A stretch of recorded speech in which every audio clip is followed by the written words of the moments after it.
Hello, my name is Robert Hill and we're going to do a course on alternative tunings. It's going to be a 10-part course which we look at various tunings, why they're useful, for what type of music they're useful for, and how you can use them and how you can play a few chords. Why not? Okay, so the first tuning we're going to start with is the D chord tuning. Yeah. Now, why the D chord tuning? Well, first of all, it's the tuning that has been most used by guitarists.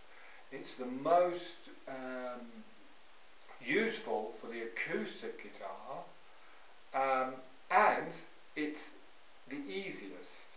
Yeah. Why? Because it's already a chord is there, which is the D chord. Many people start with the dad-gad and things like that, but then the chords are not so easy, they're more modal, etc, etc. So,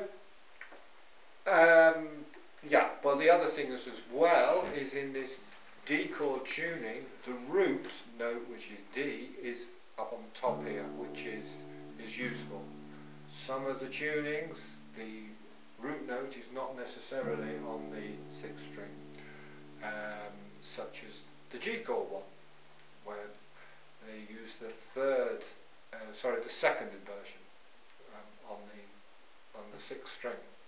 But anyway, we've got, this is the D chord one. It's D, 6th string, A, 5th string, 4th string D, 3rd string F sharp, 2nd string A, and 1st string D. Yeah. So, this is a useful one just to start with. It can be for absolute beginners, this, because the minute you've played all the notes, you already have a chord. You don't actually have to do anything. Look, my left hand does nothing. You don't actually have to do anything with the left hand, and you're actually playing a chord, you see. So, this music, this particular tuning as well, was used exclusively by Richie Havens. Bob Dylan used it a lot, and Joni used it a lot.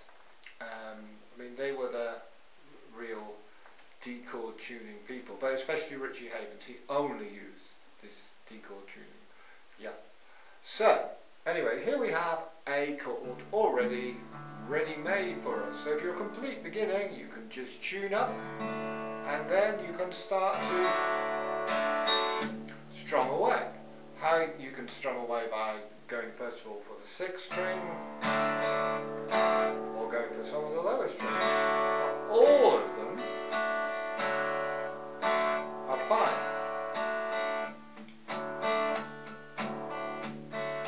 You can try different rhythms. Particularly good rhythms on this like more soul rhythms, rock rhythms, funky rhythms. Blues is not very good for this. Blues is not really very good for this, but all the others are fine.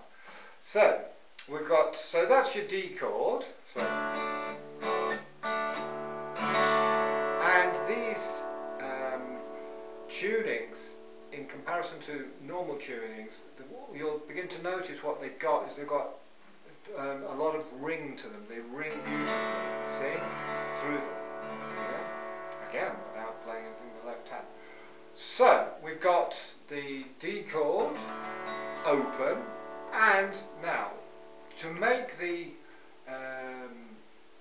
A chord, which would be the 5th of in the progression, we put our body on the 7th, okay? So that's the A chord. The G chord is the 5th fret. And we can play this again, you know, you can play around with this. So let's just, first of all, go to the G chord, which is on the 5th fret. We can either play it like this, leave a bit open at the bottom, play it all, open it here, you see? It's all got a lovely ringing sound to it. And look, the same happens when we play with the A chord.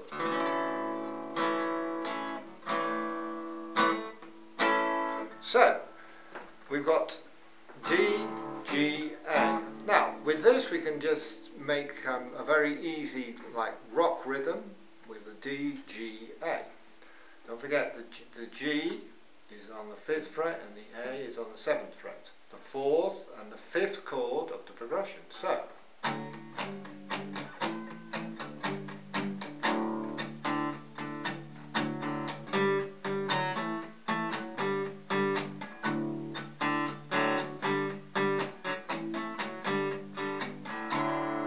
okay, so that's a very simple rock progression.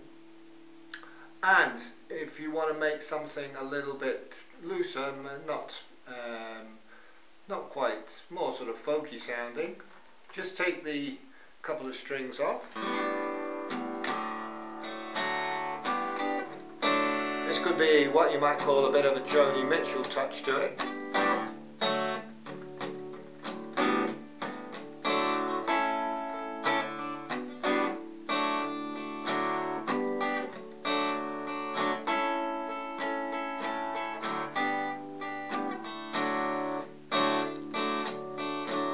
See, and already there we've got 2 progressions, all with just these 3 chords, one completely open and these 2 barred in some sort of way. You don't need to barre them all. Sometimes you can, sometimes you can't. Fortunately I have a finger that goes like that, so I can sort of do that sort of thing.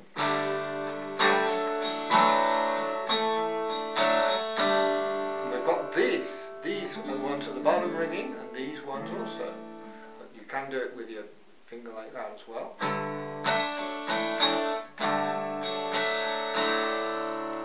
Yeah, and just play around with that. Then, as well, the D chord, which is the open one, it's the same chord, but on the 12th fret. Now, you can play around with that. If you want to try for the more rocky sound, you go more with the bass strings.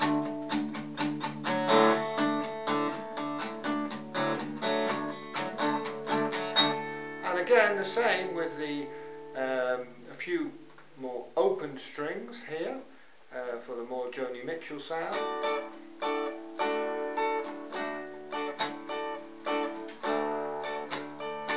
And you'll find after a while that the 12th fret, the 5th and the 7th goes together rather well in a sort of folky rock sort of way.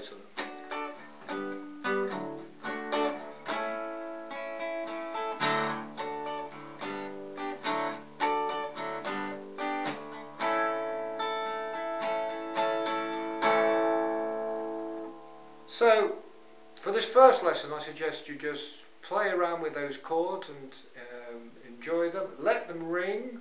Let the bass notes sometimes be barred and sometimes open.